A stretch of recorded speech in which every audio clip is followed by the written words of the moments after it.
নিজেদের world cup ক্যাম্পেইনের last ম্যাচে পিএনজিকে 7 উইকেটে হারিয়ে দিল নিউজিল্যান্ড। তো আমি উগান্ডা ম্যাচের পরই বলেছিলাম যে উগান্ডাকে 40 রানে অল আউট করেছে, ওরকম 100-র নিচে কোনো একটা রানে পিএনজিকে অল আউট করবে নিউজিল্যান্ড। কিন্তু কি ভ্যালু, কি হবে? পিএনজির সাথে উগান্ডার সাথে জিতবে এটা জানা কথা, কিন্তু আফগানিস্তান, ওয়েস্ট ইন্ডিজ যাদের এগেনস্টে পারফর্ম করা উচিত ছিল, দরকার ছিল, তাদের এগেনস্টে দল পারফর্ম করতে পারেনি। তাহলে কি ম্যাটার করে?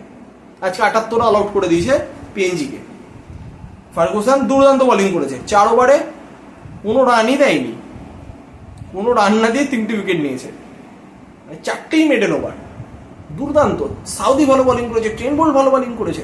কি ম্যাটার করে কি হবে? যখন করার দরকার ছিল তখন করতে পারেনি। তো এটা তো লাস্টের দিকে অবশ্যই ভালোভাবে জয়ের মাধ্যমে তারা ক্যাম্পেইন শেষ করতে পারবে। তো আজকে অবশ্যই পিএনজি উইক টিম, কিন্তু তাদের সামনে নিঃসন্দেহে ভালো বোলিং করেছে নিউজিল্যান্ড। আমরা যদি পিএনজির টপ স্কোরার দেখি, আজকে পিএনজির টপ স্কোরার হচ্ছে আমিনি, তিনি 17 রান করেছেন, আর এসবাও 12। এবং বোলিংয়ে 4 ওভারে 14 রান দিয়ে 2 উইকেট বোল্ট, 4 ওভারে 11 রান দিয়ে 2 উইকেট সাউদি, 4 ওভারে কোনো রান না দিয়ে 3টে উইকেট হচ্ছে ফার্গুসন, 3 ওভার 4 বলে 29 রান দিয়ে 2 উইকেট হচ্ছে সৌদি, এবং 4 ওভারে 17 রান দিয়ে 1 উইকেট হচ্ছে সান্তনার। তো সেই রান চেস করতে নেমে 12 ওভার 2 বলে 3 উইকেট হারিয়ে রান তুলে নেয় নিউজিল্যান্ড। নিউজিল্যান্ডের ফিনালেন করে 0, কর্নওয়ে 35, রেচিন রবীন্দ্র 6, কেন উইলিয়ামসন 17 বলে 18 নট আউট, এবং মিচেল 12 বলে 19 রানে নট আউট। তো 7 উইকেটে পিএনজিকে হারিয়ে দিয়ে নিজেদের ওয়ার্ল্ড কাপ ক্যাম্পেইন শেষ করলো নিউজিল্যান্ড।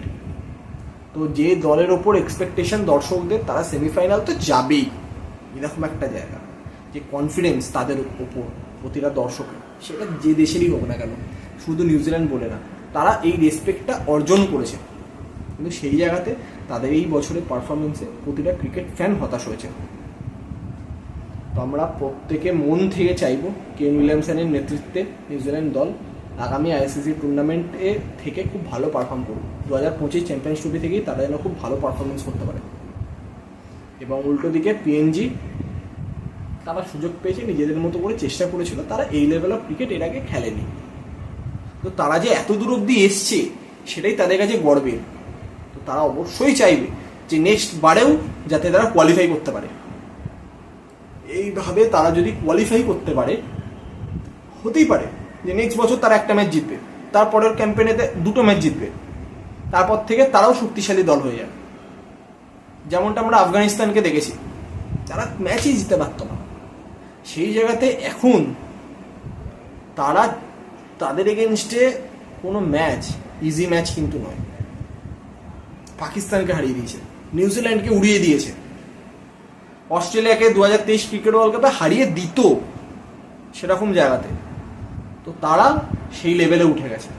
তো সেটা পিএনজি কেন, পিএনজি, উগান্ডা, নামিবিয়া, নেদারল্যান্ড, প্রতিটা অ্যাসোসিয়েট নেশনের ক্ষেত্রেই হবে। তো এক্ষেত্রে আইসিসিরও ভূমিকা নেওয়া উচিত, যে তাদের যাতে বড় বড় টিমের এগেনস্টে বাইল্যাটেরাল সিরিজ অর্গানাইজ করা যায়। সেটা হোক না অস্ট্রেলিয়া সি টিম পাঠাক, ইন্ডিয়া ডি টিম পাঠাক, কোনো অসুবিধা নেই। কিন্তু ওই যে ট্যাগটা, আমি আগেও বলেছি বহু ভিডিওতে, যে ট্যাগটা against Australia, against India, against England, against Pakistan, এই যে ট্যাগটা, সেটাই কিন্তু তাদের ক্রিকেটকে ডেভেলপ করার জন্য এনাফ।